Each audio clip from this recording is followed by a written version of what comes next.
Hey everyone, here at the lab with a quick update. So one of the issues that we were having with the design of this was these kept kind of slipping out, and people didn't like that they kind of either fell out the backside or they weren't secure in the actual slots. And so when we created this backslide, this kind of heatsink on the back, it solved a lot of the issues with it falling over on either side, but there was still the issue of it just not feeling secure in the slot. And so we experimented a lot with clips and levers and hinges and things, and we ended up with a really simple solution, and it was to put just a small magnet on the end and either a piece of metal or a magnet on the back plate. And what this has caused is it to be quite secure. So here, it slides in still pretty freely.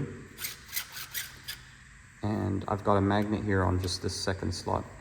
And so when we slide it in, it snaps into place and it is quite secure now. You can see here that it's held in with that magnet.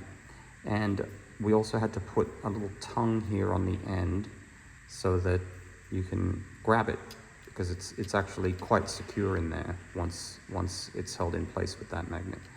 And so there we just kind of give it a tug and it slides right out. So we've also got no kind of lateral shift, there's no wobble anymore, and it stays put pretty nicely.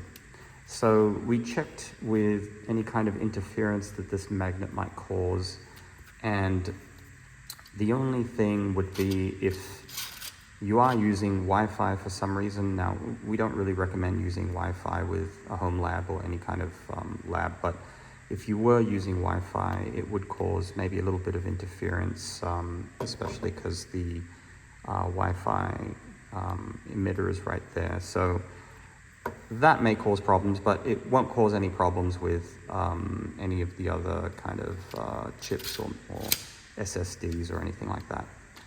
And so I think we're going to settle on this back plate, which we are going to open source, and then just a small little magnet that pops into place. And we didn't even need to use any kind of glue or anything. It's just these magnets are a little bit over 8 millimeters, and so we made the whole 8 millimeters, and with a little push, they're held in place and they don't come out. And then we just screw it in through here. These are the final heat sinks for the backside, and this is just the regular fan, active heat sink, and it just pops right into place. No moving parts, very simple. And quite strong. Thank you very much. See you guys on the next one.